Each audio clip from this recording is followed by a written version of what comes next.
Shalom, selamat pagi saudara. Berjumpa kembali di dalam program 40 hari Minggu-Minggu Sengsara Yesus Kristus. Dan saatnya kita bersama-sama datang kepada Tuhan dalam pujian, dalam penyembahan kita kepada Tuhan.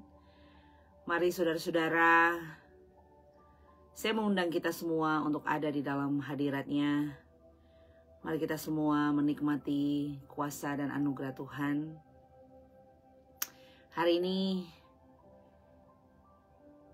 di hari yang ke-14, kita bersama akan memuji Tuhan, memuliakan Tuhan. Saya mengajak kita semua untuk ada di dalam hadirat-Nya. Mari kita bersama-sama memuji Tuhan, naikkan pujian bagi Tuhan, dan mari kita bersama-sama berdoa, memohon tuntunannya. Kita berdoa. Kami datang dalam ucapan syukur kepadamu ya Tuhan. Kami datang menaikkan segala hormat kami kepadamu Tuhan. Kami rindu untuk ada di dalam hadirat-Mu. Kami rindu menikmati Engkau yang adalah Allah kami yang hidup.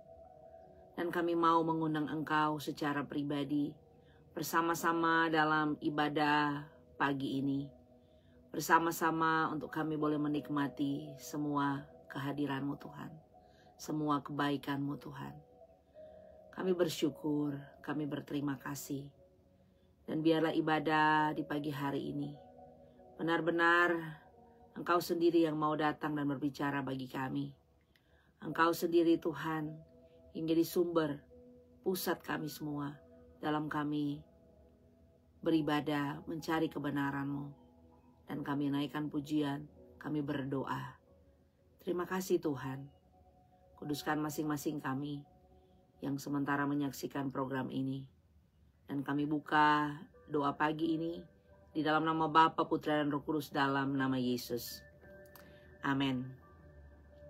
Mari saudara, kita siapkan hati kita dan kita naikkan pujian bersama. Tuhan, ku mau menyenangkan-Mu.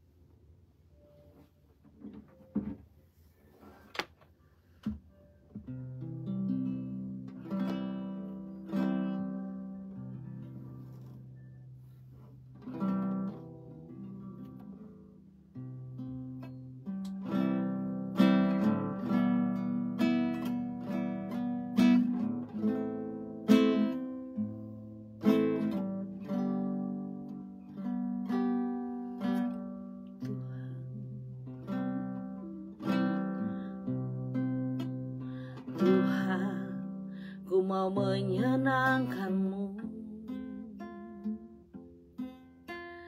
Tuhan, bentuklah hati ini jadi bejana untuk hormat-Mu, cemerlang bagai emas murni. Tuhan, ku serahkan hatiku, semua ku berikan padamu. Kuduskan hingga tulus selalu, agar aku menyenangkan-Mu. Menyenangkan-Mu, senangkan-Mu, hanya itu kerinduanku. Menyenangkan-Mu, senangkan hati-Mu, hanya itu kerinduanku.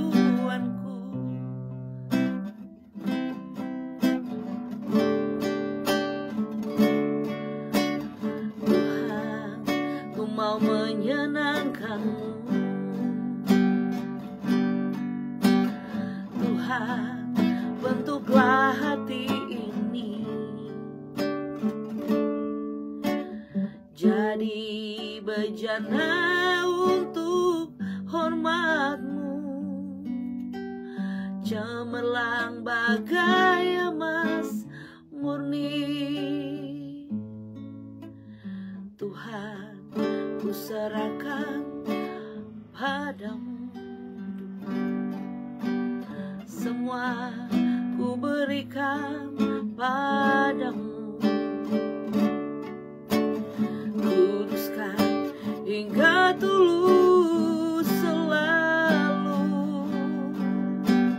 agar aku menyenangkan-Mu, menyenangkan-Mu, senangkan-Mu. Hanya itu kerinduanku, menyenangkan-Mu, senangkan hatimu. Hanya itu kerinduanku, menyenangkan-Mu, senangkan-Mu. Hanya itu kerinduanku, menyenangkan-Mu, senangkan hatimu. Hanya itu kerinduanku, hanya itu kerinduanku, hanya itu kerinduanku.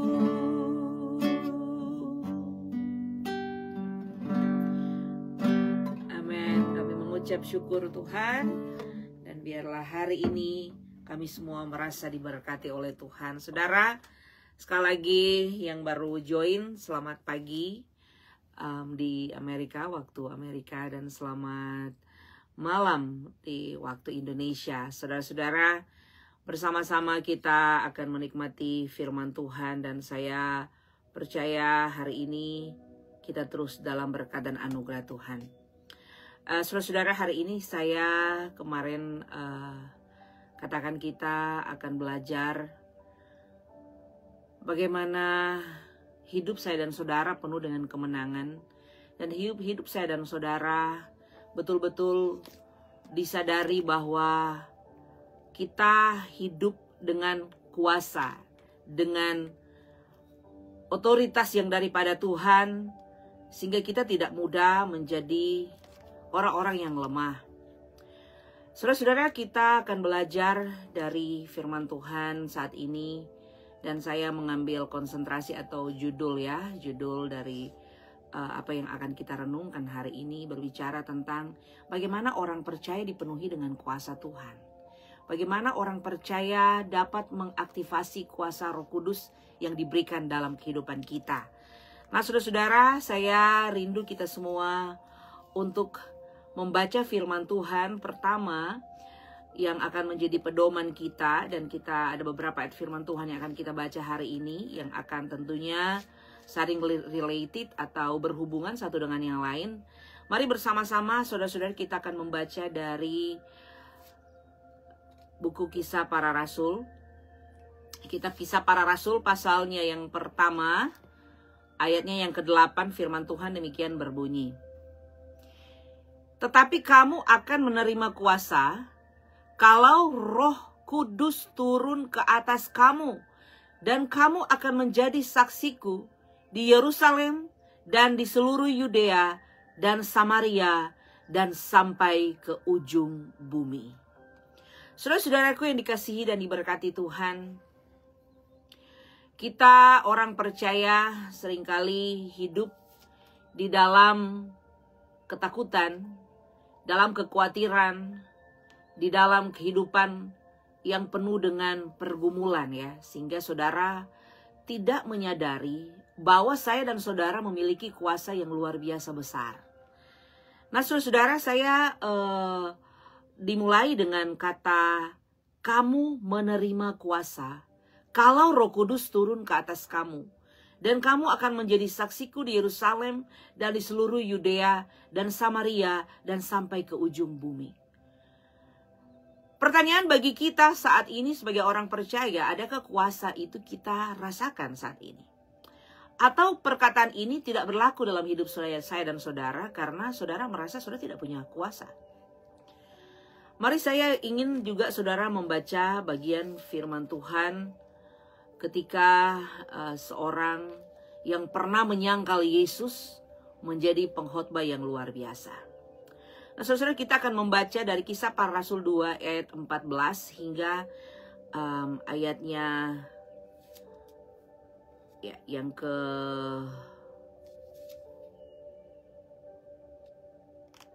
40 ya. Khotbah Petrus.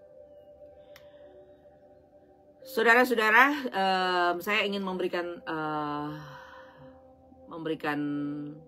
pembahasan awal dulu ya. Pembacaan kita dari Kisah Para Rasul 2. Sebelumnya itu berbicara tentang Pentakosta, yaitu turunnya Roh Kudus kepada murid-murid Yesus. Dan orang-orang yang tidak bisa berbicara dalam bahasa-bahasa yang lain, justru mereka berbicara dalam bahasa-bahasa yang lain. Dan mereka memiliki seperti lidah-lidah api turun, dan mereka memiliki kuasa untuk berkata-kata bahkan bukan dalam bahasa mereka. Kira-kira begitu latar belakang. Dan kemudian Petrus mulai ayat 14, maka bangkitlah Petrus berdiri dengan ke-11 rasul itu, dan dengan suara nyaring ia berkata kepada mereka, hai kamu orang Yahudi, hai kamu semua orang yang tinggal di Yerusalem, ketahuilah dan camkanlah perkataanku ini. Orang-orang ini tidak mabuk seperti yang kamu sangka, karena hari ini baru pukul 9. Tetapi itulah yang difirmankan Allah dalam perantaraan Nabi Yoel. Akan terjadi pada hari-hari terakhir, demikian firman Allah, bahwa aku akan mencurahkan rohku ke atas semua manusia. Maka anak-anakku laki-laki dan perempuan akan bernubuat, dan teruna-terunamu akan mendapat penglihatan-penglihatan, dan orang-orang yang tua akan mendapat mimpi. Juga ke atas hamba-hambaku laki-laki dan perempuan akan kucurahkan rohku pada hari-hari itu, dan mereka akan bernubuat. Dan aku akan mengadakan mujizat-mujizat di atas di langit, dan tanda-tanda di bawah di bumi, darah dan api dan gumpalan-gumpalan asap. Matahari akan berubah menjadi gelap gulita dan bulan menjadi darah sebelum datangnya hari Tuhan, hari yang besar itu dan mulia itu. Dan barang siapa berseru kepada nama Tuhan akan diselamatkan.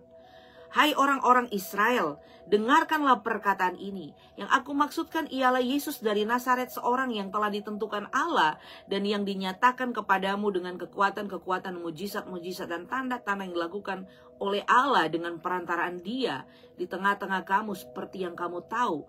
Dia yang diserahkan Allah menurut maksud dan rencananya telah kamu salibkan dan kamu bunuh oleh tangan bangsa-bangsa durhaka. Tetapi Allah membangkitkan dia dengan melepaskan dia dari sengsara maut, karena tidak mungkin ia tetap berada dalam kuasa maut itu. Sebab Daud berkata tentang dia, aku senantiasa memandang kepada Tuhan, karena ia berdiri di sebelah kananku, aku tidak goyah. Sebab itu hatiku bersuka cita dan jiwaku bersorak-sorak, bahkan tubuhku akan diam dengan tentram. Sebab engkau tidak menyerahkan aku kepada dunia orang mati, dan tidak membiarkan orang kudusmu melihat kebinasaan. Engkau memberitahukan kepadaku jalan kehidupan. Engkau akan melimpahi aku dengan sukacita di hadapanmu.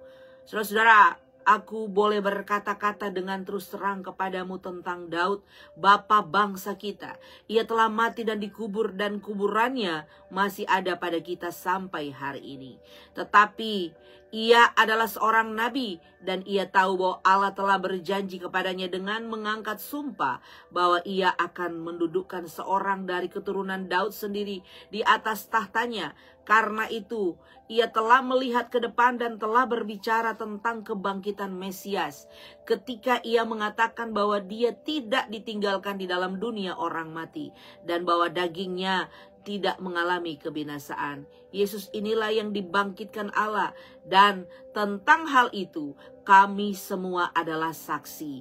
Dan sesudah ia ditinggikan oleh tangan kanan Allah dan menerima Roh Kudus yang dijanjikan itu, maka dicurahkannya apa yang kamu lihat dan dengar di sini. Sebab bukan Daud yang naik ke sorga, malahan Daud sendiri berkata, Tuhan telah berfirman kepada Tuanku, duduklah di sebelah kananku, sampai kubuat musuh-musuhmu menjadi tumpuan kakimu. Jadi seluruh kaum Israel harus tahu dengan pasti bahwa Allah telah membuat Yesus yang kamu salibkan itu menjadi Tuhan dan Kristus. Ketika mereka mendengar hal itu, hati mereka sangat terharu. Perhatikan ayat 37. Hati mereka sangat terharu. Lalu mereka bertanya kepada Petrus dan rasul-rasul yang lain, apakah yang harus kami perbuat, saudara-saudara? Jawab Petrus kepada mereka, bertobatlah. Dan hendaklah kamu masing-masing memberi dirimu dibaptis dalam nama Yesus Kristus untuk pengampunan dosamu, maka kamu akan menerima karunia Roh Kudus. Sebab bagi kamulah janji itu, dan bagi anak-anak mula, dan bagi orang yang masih jauh, yaitu sebanyak yang akan dipanggil oleh Tuhan Allah kita. Dan dengan banyak perkataan lain lagi, ia memberi suatu kesaksian yang sungguh-sungguh, dan ia mengecam dan menasehati mereka. Katanya, berilah dirimu diselamatkan dari angkatan yang jahat itu. Dan ayat 41 ini yang ingin saya sampaikan, menjadi ayat penting juga untuk kita dengar. Jadi firman Tuhan dari Kisah Para Rasul 2. Ya, kita sudah baca dari ayat 14 sampai ayat 40. Dan ini ayat 41. Orang-orang yang menerima perkataannya itu memberi diri dibaptis, dan pada hari itu jumlah mereka bertambah kira-kira 3.000 jiwa. Nah, saudara-saudara, saya ingin memberikan penjelasan sedikit kepada kita semua bagaimana kita mengaktifasi kuasa Roh Kudus. Karena sesungguhnya kuasa itu sudah diberikan kepada saya dan saudara sebagai orang percaya. Hal yang sama yang Yesus berikan kepada murid-murid, hal yang sama diberikan kepada kita orang percaya. Kenapa banyak orang Kristen hari-hari ini? Mereka hidup penuh dengan kegagalan. Mereka hidup penuh dengan ketakutan. Mereka penuh dengan pikiran-pikiran yang pasif terhadap masa depan future. Kenapa? Karena orang tidak memahami dan tidak menyadari bahwa sesungguhnya saya dan saudara sudah diberikan kuasa untuk menaklukkan dunia ini. Tetapi banyak orang percaya tidak mengerti dan tidak menyadari bahwa kuasa itu sudah diberikan. Saudara, kuasa Roh Kudus adalah kuasa Allah sendiri. Roh Kudus pribadi yang ketiga dari Allah Tritunggal. Dia sudah hadir di sepanjang penjelasan dalam firman Tuhan atau di sepanjang Alkitab sebagai pedoman kehidupan saya dan saudara. Dan kita percaya bahwa sejak awal dari tindakan penciptaan Allah, Roh Kudus ada di sana. Kalau saudara perhatikan dalam Kejadian, maka Roh Allah melayang-layang. Itu seperti menjelaskan kepada kita, itulah kuasa Allah, itulah Roh yang menghidupkan. Roh Kudus juga memampukan tokoh-tokoh perjanjian lama, tokoh-tokoh seperti ya, saudara-saudara, kita lihat bahwa Samuel mengambil tabung tanduk yang berisi minyak dan mengurapi Daud di tengah-tengah saudara-saudaranya. Saudara boleh lihat di dalam 1 Samuel 16 ayat 13. Dan saudara juga boleh baca Keluaran 31 ayat 2 sampai 5. Sejak hari itu dan seterusnya berkuasalah Roh Tuhan atas Daud. Meskipun Roh Kudus tidak berdiam secara permanen di dalam kehidupan atau tokoh-tokoh dalam perjanjian lama, tapi dia berkarya melalui mereka dan memampukan mereka mencapai hal-hal yang tidak mungkin diraih dengan kekuatan sendiri. Dan saudara, seluruh kekuatan hebat Samson semuanya dikaitkan dengan kuasa Roh Kudus. Nah, saudara-saudara, Yesus menjanjikan Roh Kudus itu sebagai pembimbing, pengajar, materai keselamatan, dan menghibur semua orang percaya secara permanen. Saudara boleh lihat dalam Yohanes 14 ayat 16 sampai 18. Saudara, saya katakan dia Parakletos. Dia bukan saja membimbing, mengajar, dan memateraikan keselamatan bagi saudara dan menghibur saudara, tapi yang paling penting, dia enable us. Dia yang memberikan kuasa dan dia yang memampukan saya dan saudara. Saudara, saya punya tantangan bagi kita semua. Saya tantang kita semua.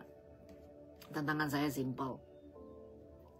Saudara siapkan waktu dengan Tuhan setiap hari. Tidak usah terlalu lama. Mungkin saudara bilang 2 jam, 3 jam, 4 jam. Kadang-kadang orang kalau sudah memakai standar yang terlalu tinggi, akan sulit justru untuk dilakukan. Tetapi ketika saudara punya keinginan besar dan diikuti oleh disiplin rohani yang kuat, maka saudara akan mampu untuk melakukan hal-hal yang hebat. Saya ingin menantang saudara dengan hal ini. Saudara coba saudara memiliki waktu yang intim pribadi dengan Tuhan. Seperti saat ini, saudara membaca firman Tuhan dan saya membantu saudara untuk menelaah dan atau untuk menjelaskan sedikit lebih dalam dari firman Tuhan. Tetapi yang saya maksudkan adalah waktu saudara pribadi dengan Tuhan. Banyak orang Kristen hari-hari ini dia suka sekali dengar khotbah seperti saat ini ya, dengar khotbah atau dengar YouTube dan sebagainya. Tidak ada masalah dengan hal itu. Tetapi saudara, yang saya ingin katakan kepada kita semua, milikilah waktu pribadi dengan Tuhan, milikilah intensitas dengan Tuhan. Saudara berbicara seperti anak kepada Bapa, dan saudara berbicara seperti orang yang membutuhkan Sang Kristus, Sang Juru Selamat setiap saat. Let's say lah ya, katakanlah saudara buat disiplin rohani pribadi untuk memiliki waktu 1 jam aja dengan Tuhan. Dan saya ingin menantang saudara.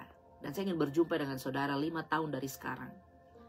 Saya percaya saudara akan menjadi sesuatu yang lain.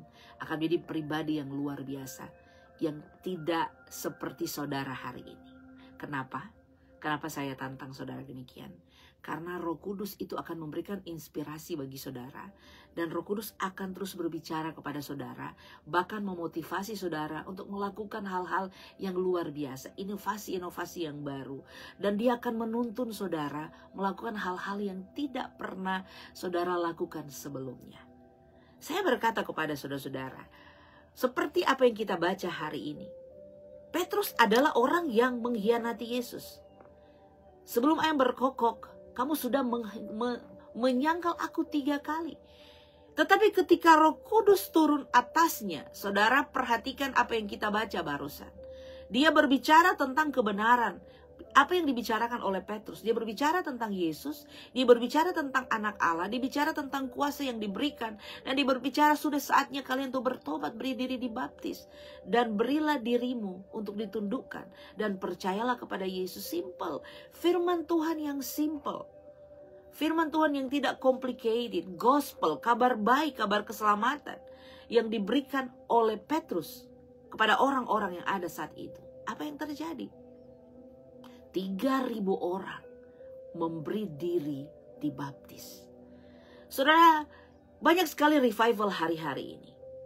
Banyak sekali khotbah-khotbah, ribuan bahkan bisa ratusan ribu orang.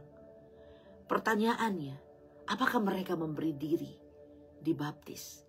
Baptisan yang dimaksudkan adalah baptisan pertobatan. Orang tidak pernah dengar kabar baik, kemudian mereka berbalik kepada Yesus dan terima Yesus Tuhan sebagai Juru Selamat.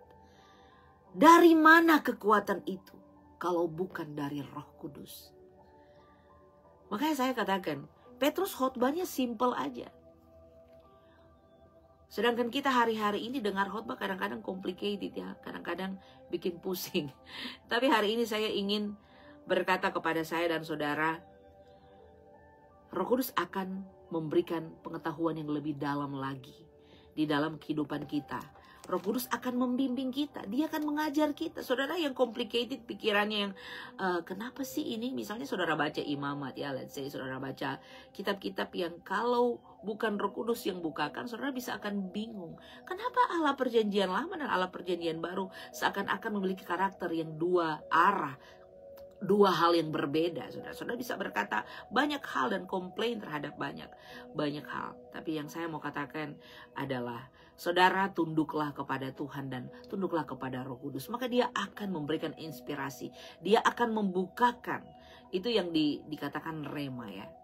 Itu pewahyuan. Sama seperti saudara tahu, saya suka katakan hal ini. Saudara-saudara, kalau saudara-saudara mau belajar tentang pernikahan, saudara, buku yang membahas tentang pernikahan itu cuma buku yang ditulis oleh Paulus.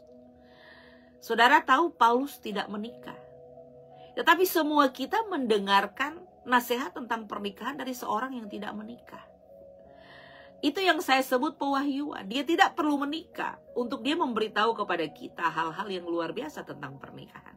Karena apa? Karena Tuhan sendiri sudah berbicara dalam hatinya.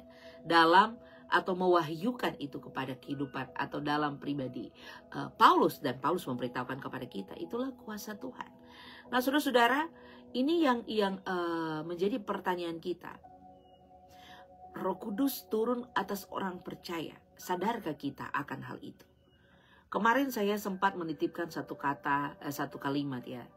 Roh yang membangkitkan Yesus dari kematian itu adalah roh yang sama yang hidup dalam kehidupan orang percaya. Jika saudara sadar bahwa ada roh yang tinggal di dalam saya dan saudara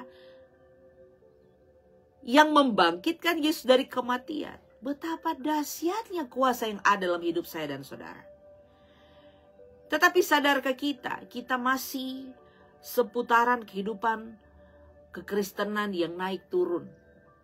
Apa yang saya katakan kekesan naik turun. Sekarang saya baik, besok belum tentu saya baik. Sekarang saya agak on fire atau orang katakan cinta mula-mula. Suka sekali dengar firman Tuhan, besok saudara tidak mau. Besok saudara tidak ada passion lagi untuk ingin datang kepada Tuhan. Kenapa? Karena sehebat apapun saudara mau melekat dengan Tuhan, kuasa yang jahat juga ingin memisahkan engkau dari Tuhan. Makanya Alkitab mengingatkan kita, berjaga-jagalah.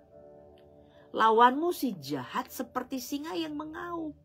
Siap menerkam saudara kapan saja, di mana saja. Tidak perlu dengan begitu banyak cara yang saudara bayangkan dalam pikiran. Hal yang simpel, bangun pagi aja. Saudara bisa tidak ada di dalam roh Tuhan. Kenapa? Karena ketika saudara bangun pagi, bukan Tuhan yang dicari, banyak hal yang dicari. Saudara, coba saya hanya ingin memberikan motivasi kepada saudara. Ada enggak yang setiap kali bangun pagi, pikirannya langsung, terima kasih Tuhan. Terima kasih Tuhan. Saya masih hidup. Saya bersyukur. Terima kasih Tuhan. Saya secara pribadi ketika seringkali saya bangun early morning, sangat-sangat pagi untuk berikan firman kepada jemaat. Dan ketika saya bangun pagi, saya masih hidup. Terima kasih Tuhan. Dan saya bersyukur dan saya berterima kasih. Tapi ada beberapa orang, saudara, saya tidak tahu, ini saya cuman mendengarkan. Jadi pas bangun pagi, saudara-saudara mulai cari-cari. Ya dicari handphone. Ya. Mulai tutup mata, mulai cari-cari. Cari handphone. Saudara-saudara, kenapa?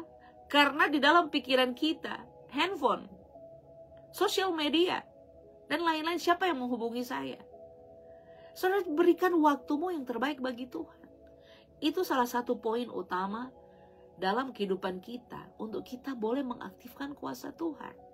Bagaimana saudara bisa punya kuasa yang bahkan dapat memindahkan gunung, tetapi saudara setiap hari tidak ada komunikasi dengan Tuhan. Tidak ada hubungan dekat, intim, pribadi dengan Tuhan. Saudara, saya ingin mengajak kita semua untuk menyadari kuasa itu sudah diberikan kepada saya dan saudara. Sekali lagi, berulang-ulang kali, kamu menerima kuasa Roh Kudus ke atas kamu. Kamu akan menjadi saksiku di Yerusalem, di Yudea, Samaria, sampai ke ujung bumi. Tuhan ingin saudara menjadi saksinya dan melengkapi saudara dengan kuasanya. Dia tidak main-main ketika dia bilang memberikan kuasa kepada saya dan saudara. Tapi persoalannya, adakah dari kita yang mau menerima kuasa itu? Atau kita sama sekali tidak mau menerima kuasa itu? Ketika orang percaya sadari kuasa hebat tinggal di dalam kehidupan orang percaya, maka saudara mulai ambil langkah iman dan praktek iman saudara. Sekali lagi saya mengajak kita semua, sebelum saudara praktikkan iman saudara dan praktis pelayanan, saudara tidak pernah tahu betapa besar kuasa yang hidup di dalam engkau. Saya mau katakan cerita saya ya. 2014 saya datang ke Amerika. Selesai studi S2 di Indonesia. Saya tidak punya kenalan di Amerika, sama sekali tidak ada. Tetapi ketika waktu tahun 2014, suara Tuhan berkata, kamu pergi ke Amerika. Kemana Tuhan? Saya tidak pernah tahu, saya tidak suka nonton, saya tidak tahu daerah-daerah yang ada di Amerika. Tetapi kemudian apa yang terjadi, saudara? Saya hanya taat, walaupun saya bingung, saya tidak mengerti. Dan saya katakan kepada banyak orang tentang kesaksian saya. Saya datang seperti wanita yang buta dan tidak mengerti apa-apa, tidak ada yang saya kenal. Tapi ketika saya dengar Tuhan, saya uji berkali-kali karena saya tidak percaya. Saya uji berkali-kali, saya berdoa, saya berpuasa. Saya ajak teman-teman yang lain berdoa, mendoakan saya. Tapi tetap saya, karena bingung. Bingung pertama, saya nggak ada yang saya kenal, saya tidak tahu mau ngapain di sini. Yang ada dalam pikiran saya hanya saya ingin sekolah. Karena saya senang untuk sekolah. Di saat itu saya baru menyelesaikan S2 dan sementara mengambil kelas untuk doktoral waktu itu, mendapat beasiswa. Tetapi kemudian saya meninggalkan segala sesuatu untuk datang ke Amerika. Tapi singkat cerita, dalam perjalanan saya, sekarang tahun ini bulan November adalah tahun ke-10 saya di sini. Luar biasa apa yang Tuhan buat. Luar biasa apa yang Tuhan janjikan. Aku akan menyediakan segala kebutuhanmu. Bagianmu adalah mengerjakan bagian misiku untuk memberitakan kabar baik kepada semua orang. Dan saya dengan taat. Saya kalau mau cerita ini bisa 2 hari 2 malam, saudara. Nanti saya akan kirimkan link, saudara boleh dengar. Tapi ini podcast yang ada di Spotify, tetapi dalam bahasa Inggris. Bagaimana perjalanan saya pertama datang ke Amerika dan bagaimana Tuhan menuntun saya. Bagaimana jemaat dari 8 orang kemudian sampai hari ini itu jemaat bertumbuh dan saat ini yang beribadah lebih dari 100-an orang. Dan saudara, saya hanya bisa katakan, kalau bukan Roh Tuhan yang bekerja dan menguatkan saya, tidak mungkin saya bertahan sampai hari ini. Pergumulan, persoalan di sekeliling saudara berbeda sekali dengan pendeta Indonesia, dengan pendeta Amerika. Kenapa? Karena pendeta Amerika seperti saya adalah pendeta yang melayani orang-orang imigran. Jadi ada hal-hal yang perlu dilakukan khusus, bahkan menemani mereka, bahkan sekedar untuk mencari sekolah, mencari tempat tinggal, dan mencari pekerjaan dan sebagainya. Nah, tidak mudah, tetapi ketika Roh Kudus, sekali lagi, ketika Roh Kudus yang memampukan kita, maka ada kuasa dalam diri kita yang kita gunakan, yang tanpa kita sadari kuasa itu yang akan memberikan inspirasi. Saya ketika datang ke Amerika, sama sekali bahasa Inggris, saya boleh bilang kalau di counting 1 sampai 100, bahasa Inggris saya 20%. Tapi saudara bayangkan hari ini, saya memimpin gereja yang juga ada anggota jemaat Amerika language dan sekarang Tuhan bawa dalam posisi di mana saya bisa memberikan influence yang baik bagi orang-orang white Anglo people atau African American. Itu bukan karena kekuatan saya tidak ada apa-apa, saudara, tetapi karena Tuhan dan kuasanya memampukan saya. Yang terpenting juga bagian kita. Ini yang saya katakan. Bagaimana kita dapat mengaktifkan kuasa Roh Kudus? Caranya bagaimana? Berikan dirimu dipakai. Berikan dirimu untuk Tuhan pakai. Saudara-saudara, orang percaya tanpa kuasa Tuhan sia-sia hidup kekristenan saudara. Ingat sekali lagi, Yohanes 14:26 katakan, tapi penghibur itu Roh Kudus yang diutus oleh Bapa dalam namaku, dia yang akan mengajarkan segala sesuatu kepadamu dan mengingatkan kamu akan semua yang telah kukatakan kepadamu. Ingat, dia mengajarkan kita. Jadi kalau saudara dalam pelayanan tidak tahu apa-apa, saudara bilang, saya kan gak mampu Bu Pendeta, saya tidak tahu, bilang bahkan saya berdoa takut, saudara. Saya berkali-kali memberikan motivasi kepada jemaat. Tuhan tidak perlu ability saudara. Tuhan tidak perlu kemampuan yang hebat saudara. Tuhan perlu your willingness. Kemauan saudara. Karena ability itu, kemampuan itu yang berikan Tuhan. Seiring dengan waktu saudara akan dilatih.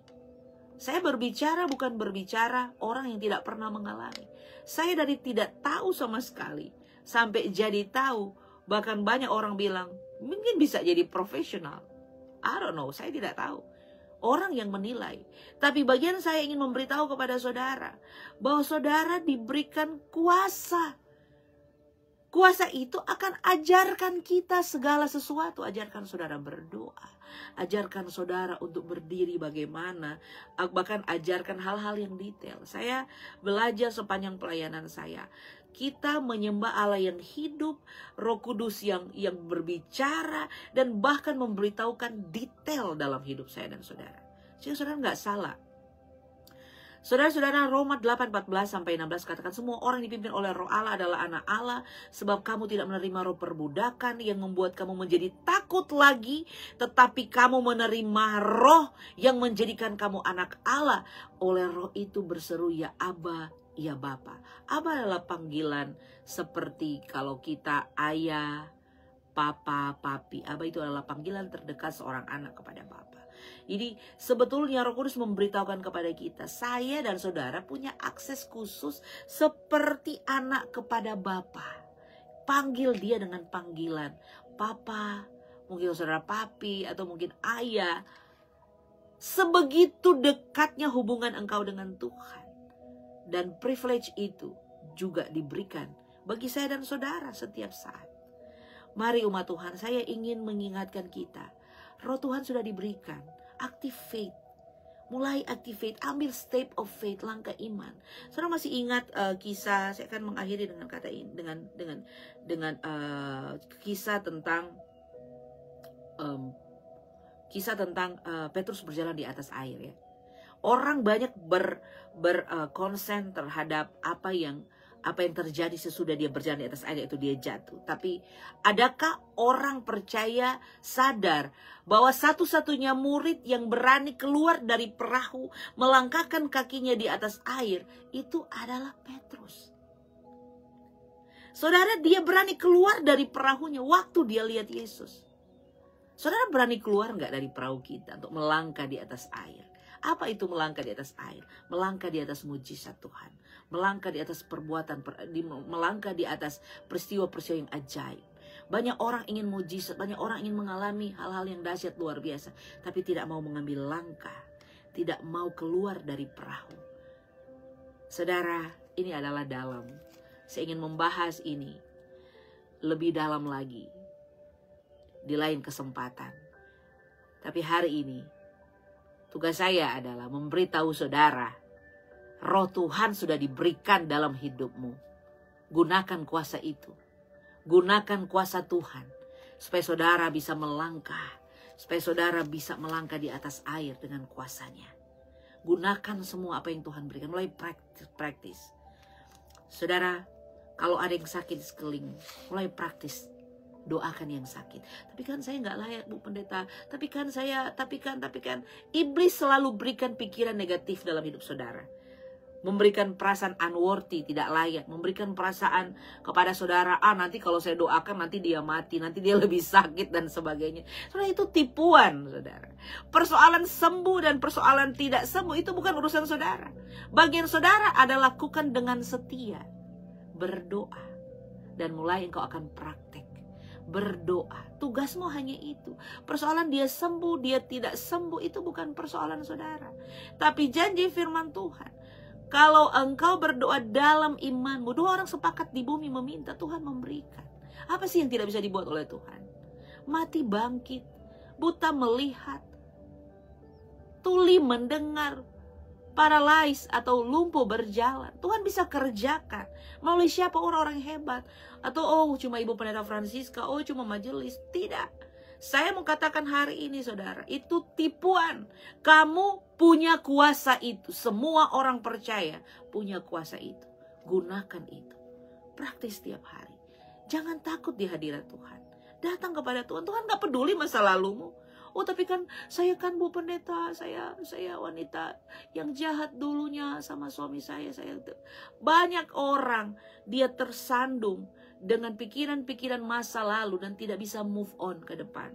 Karena apa? Karena tipuan. Dan saudara masuk dalam perangkap.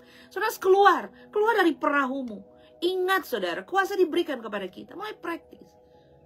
Dan saya mau bilang kepada kita semua, hidup dengan Tuhan adalah hidup yang sangat luar biasa.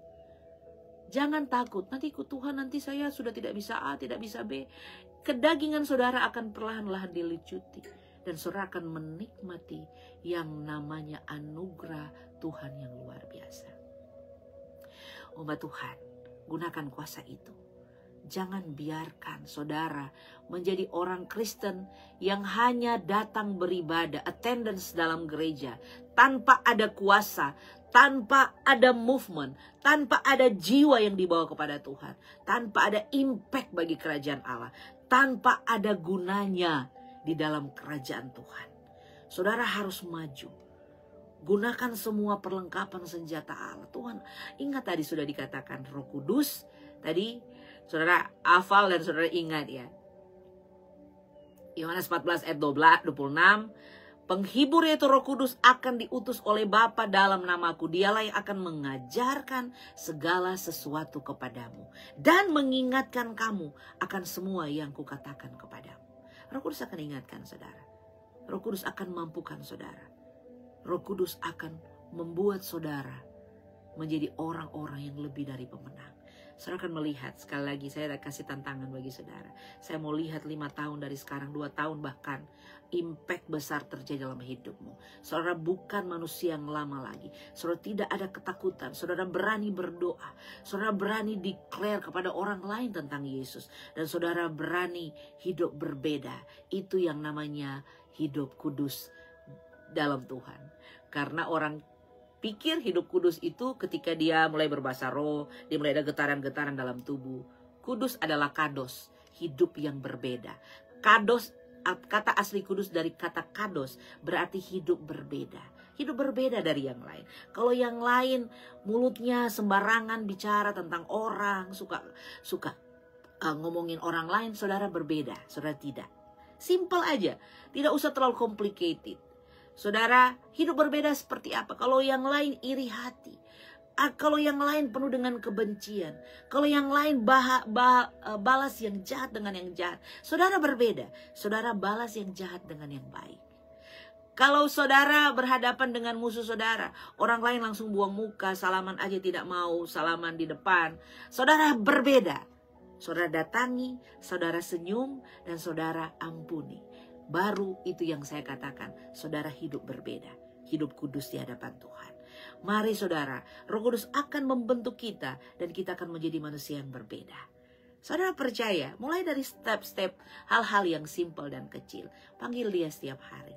Dan saudara akan menikmati bagaimana Tuhan bicara bagi saudara. Saudara akan menikmati. Sehingga saudara dengar khotbah, Ibu Pendeta dengar Tuhan bicara. Gimana dengar Tuhan bicara? Nah, nanti kita bahas lagi next.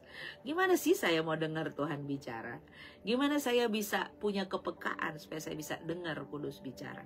Hari ini buka hatimu supaya engkau tahu ada kuasa dalam dirimu, kuasa yang hebat, yang dahsyat, yang besar, yang sanggup mengubahkan apapun dalam hidupmu untuk masa depanmu.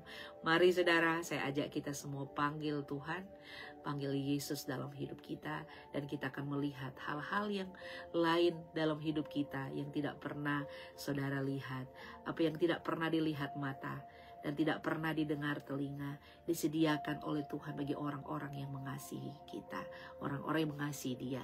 Nah, saya berdoa biar saudara dipimpin oleh Roh Tuhan dan keluar dari perahumu. Mari melangkah dan ambil langkah iman, berjalanlah di atas air, berarti berjalan dalam mujizat setiap hari. Saudara-saudara, biar Tuhan menolong kita semua, dan ini hari yang ke-14 besok, hari kita akan terus sampai 40 hari, kita akan renungkan, kita akan fokus kepada Yesus dan kuasanya, sehingga kita belajar semakin hari semakin melekat dengan Tuhan. Biar rahasia-rahasia Tuhan dibukakan dalam hidup saya dan saudara. Doa saya bagi saudara, saudara benar-benar boleh menikmati Kristus, menikmati Tuhan setiap hari, dan saudara boleh memiliki hubungan pribadi dengan Tuhan. Saudara-saudara, mari jika saudara ingin didoakan, saudara boleh ketik komen atau saudara boleh inbox pribadi kalau saudara ingin didoakan. Saya pribadi akan berdoa bagi saudara, dan juga saya akan membawa pokok-pokok doa saudara kepada mungkin teman-teman doa, pendoa-pendoa yang ada di jemaat saya di Reform Church Mettachen. Dan saya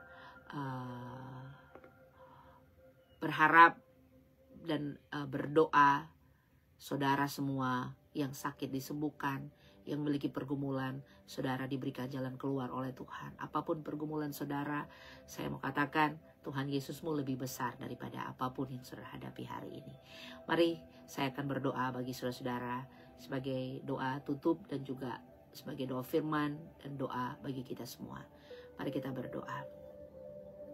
Sungguh Engkau Allah kami yang hidup, dan kami percaya bahwa ketika kami mempercayai Allah yang hidup, tidak akan sia-sia apa yang kami kerjakan Tuhan. Kami berdoa, bersyukur bagi firman Tuhan. Terima kasih Engkau sudah mengingatkan kami bahwa kami harus mengaktifkan kuasa Roh Kudus dalam hidup kami. Kami menyadari pertama dan kami gunakan semua kuasa itu. Ketika kami dalam kehidupan kami setiap hari, berhadapan dengan apapun tantangan setiap hari, kami mau menjadi pemenang-pemenang bagi Kristus. Kami mau menjadi pemenang-pemenang setiap hari, more than conquer, lebih dari pemenang dalam hidup kami. Kami bersyukur Tuhan untuk kasih setiamu yang ajaib, yang dahsyat itu. Dan hamba berdoa di dalam nama Yesus bagi semua jemaat yang membutuhkan pertolonganmu Tuhan. Kalau ada yang sakit saat ini, apapun nama penyakitnya, dalam nama Yesus, mujizat Tuhan terjadi, kesembuhan Tuhan terjadi. Sakit apapun namanya, firman Tuhan berkata, nama Yesus, nama di atas segala nama. Berarti nama Yesus, nama di atas segala sakit penyakit kami. Sakit tumor, kayak itu cancer, sakit gula darah, diabetes, darah tinggi. Di dalam nama Yesus, liver, gangguan ginjal, di dalam nama Yesus Tuhan kami berdoa, sakit apapun itu namanya, di dalam nama Yesus saat ini sembuh. Di dalam nama Yesus saat ini kesembuhan terjadi. Hamba berdoa yang memiliki pergumulan apapun, perekonomian, keluarga, hubungan, relationship dengan siapapun, yang memiliki pergumulan, pekerjaan, financial, di dalam nama Yesus Tuhan, Kau berikan jalan keluar bagi setiap kami.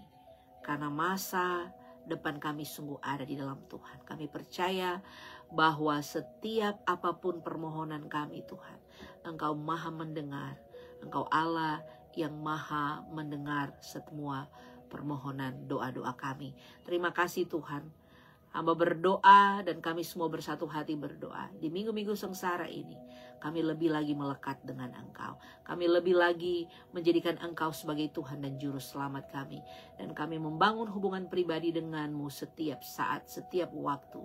Bahkan komitmen-komitmen kami yang baru Engkau murnikan. Dan Roh Kudus, tolong kami, ajarkan kami untuk tak berlaku setia, obedience, ketaatan yang adalah hal yang sangat penting di dalam kekristenan. Kami hidup taat kepada Yesus saja. Terima kasih Tuhan. Kami hari ini akan menutup ibadah kami. Dan biarlah Engkau terus berbicara bagi kami. Baik kami yang ada di Amerika pagi hari maupun di Indonesia malam hari. Biar kami semua dalam berkat dan anugerah Tuhan. Terima kasih Tuhan Yesus. Biar Engkau sendiri yang terus ada dalam hidup kami kekal selama-lamanya. Di dalam nama Bapa, Putra dan Roh Kudus, berkat Tuhan menjadi milik kita semua, umat yang percaya kepadanya. Haleluya, puji Tuhan, amin. Saudara, saya berdoa biar saudara semua diberkati, dan sampai berjumpa besok pagi ya. Kita masih ada di program yang sama. Kalau saudara merasa diberkati, saudara boleh share, saudara boleh kirimkan support bagi kami pelayanan di sini, dan saudara boleh sekali lagi boleh sharing ya, biar semua orang boleh dengar firman Tuhan. Tuhan Yesus memberkati. Sampai berjumpa besok pagi lagi atau malam hari di waktu Indonesia jam 6.30 ya, jam 6:30 waktu Indonesia, atau 7:30 malam mungkin waktu Manado. Saya Pendeta Francisca Rumokoi dari New Jersey, dari Metatchen, menyapa saudara-saudara, dan biarlah kita semua tetap dalam perlindungan Tuhan. Sampai berjumpa besok di program yang sama. Tuhan Yesus memberkati kita. Shalom.